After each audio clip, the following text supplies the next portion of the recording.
Son casi perfectamente redondas, y las hay desde unos cuantos centímetros hasta una que mide 2,5 metros de diámetro y pesa 15 toneladas. Las misteriosas esferas de piedra del sur de Costa Rica son todo un enigma, sobre todo porque no las hicieron en ninguna otra parte del mundo. Se cree que las labraron los ancestros de los Bruncas en el valle del Diquís, entre los ríos Térraba y Sierpe, entre los años 800 y 1500. Pero se estima que su manufactura pudo haberse iniciado desde el año 300 a.C. Así las encontraron en 1939, durante la operación de la compañía bananera. La primera en investigarlas fue la hija del propietario, Doris Samurai Stone. Estas son fotos de la época.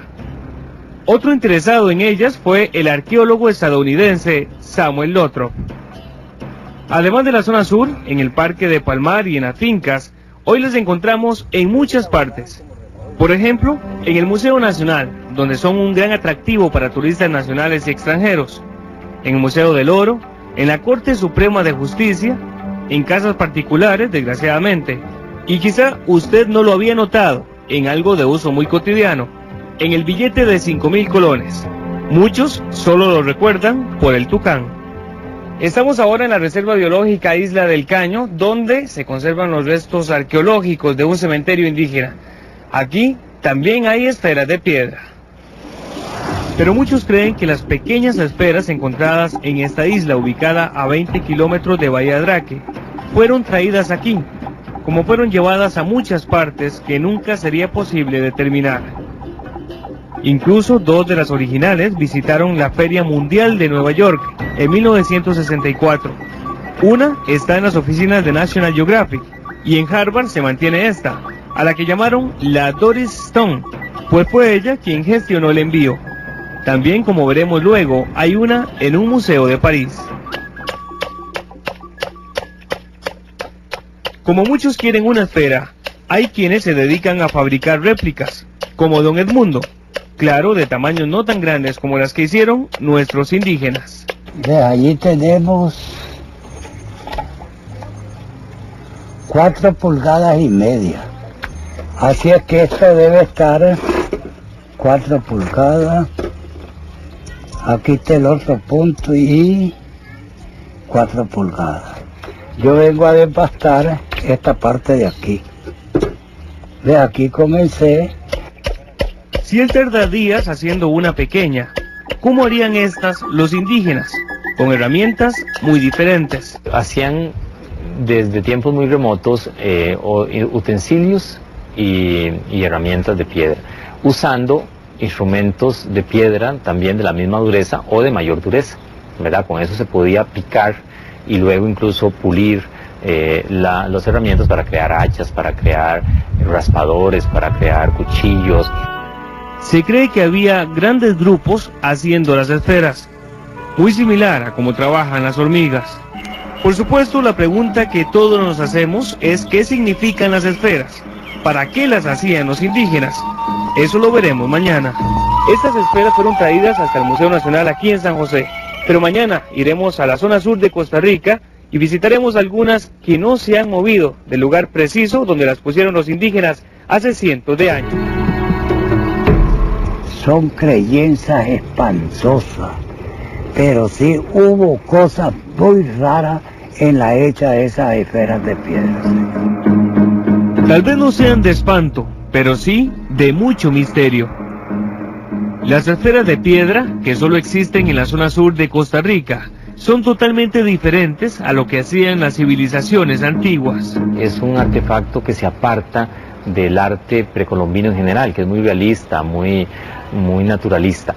Para mí las esferas hoy en día son la máxima expresión de una civilización que logró entrar en contacto con el sol, con los astros y con su propia conciencia espiritual. Pero hay más versiones. Esta gente, esta línea, piensa y considera como una posibilidad que esto haya sido realizado por extraterrestres o que tengan algún vínculo. Incluso hablaron de sobrevivientes de la legendaria Atlántida. Incluso hay escritos, un libro por ahí que anda, se llama Atlantes en América, donde ponen que es eso, extraterrestre. Hoy vemos, ya después de estudios hechos por el Museo Nacional, vemos que es otra historia. En efecto, para el director del museo, Francisco Corrales, cuando se habla de seres de otro mundo o de sociedades avanzadas externas, es porque subestiman a nuestros indígenas de la zona sur, los ancestros de los Bruncas, artesanos con gran destreza. Porque es una obra muy complicada, muy bien elaborada, y no se acepta que estos grupos pudieran hacerlo porque la idea es del indio salvaje perdido en las selvas, y no reconocer que eran sociedades muy estructuradas con una enorme tradición de conocimiento de varios miles de años. Pero, ¿para qué las hicieron? ¿Qué significan? ¿Por qué las hay de diferentes tamaños? Las esferas son símbolos de prestigio, es una de las funciones que pensamos que tenían. Eran sociedades ya de tipo cacical, donde la posición de los individuos y también la misma posición de la aldea en un contexto regional se realzaba con ciertos elementos, con ciertos símbolos. La estatuaria era uno de ellos. Entonces esos son elementos públicos, eran para ser colocados en espacios abiertos, y por supuesto, dependiendo de la importancia del individuo, la importancia de la aldea, el tamaño, el acabado, el tipo de material, el número, eran elementos que resaltaban esa posición.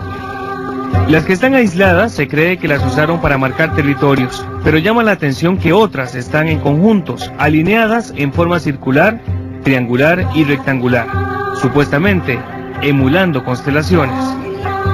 Las que vimos en Finca 6 en Palmar, por ejemplo, está una a 11 metros de la otra, la tercera a 70 metros, y hay dos más formando un rectángulo. Así estaban hace 7 años, así están hoy. El Museo Nacional vino con un equipo de japoneses, que los cuales traían diferentes equipos para medición, ¿verdad? Y se descubrió en el estudio de que realmente estas esferas andan en 95% de feria, y cuando hablamos de 95% de feria es casi perfectas. Estas esferas estaban tapadas. Cuando llegó este equipo, lo que se hizo fue, digamos, sacar todo lo que era la tierra que tenía a su alrededor, primero para ver si tenía alguna base, cosa que no es, ¿no? Están sobre suelo. La disposición que hemos observado en triángulos, en alineamientos, semicírculos, nos parece que no es casual, que obedece a un patrón predeterminado, y que este podría estar relacionado, es una hipótesis, con la observación de los fenómenos celestes. Las esferas están hechas de piedra caliza como esta, pero sobre todo gabro y granodiorita. Que ante cambios bruscos de temperatura, calor muy fuerte y un enfriamiento brusco, produce un tipo de exfoliación, pierde capas en forma de cebolla, por decirlo de alguna manera.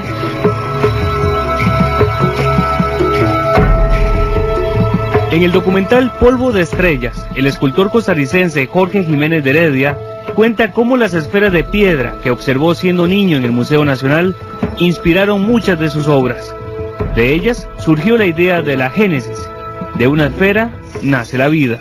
En ese espacio que existe entre una esfera y una figura que está surgiendo, ahí sucedió algo. Es el milagro de la existencia, nuestra relación con el cosmos, es la transformación de la materia. Yo lo llamo tiempo místico. Nuestros indígenas trabajaron el oro, el jade, la cerámica y figuras humanas, pero lo que los hizo diferentes es lo singular, lo abstracto de las esferas. Quizá nunca imaginaron que hoy una de ellas sería observada en Europa por personas de todo el mundo. Las esferas de piedra, que fueron labradas por nuestros indígenas aquí en la zona sur del país, llegaron también hasta el viejo continente. Mañana veremos cómo una de ellas se fue hasta un museo muy importante de París, en Francia.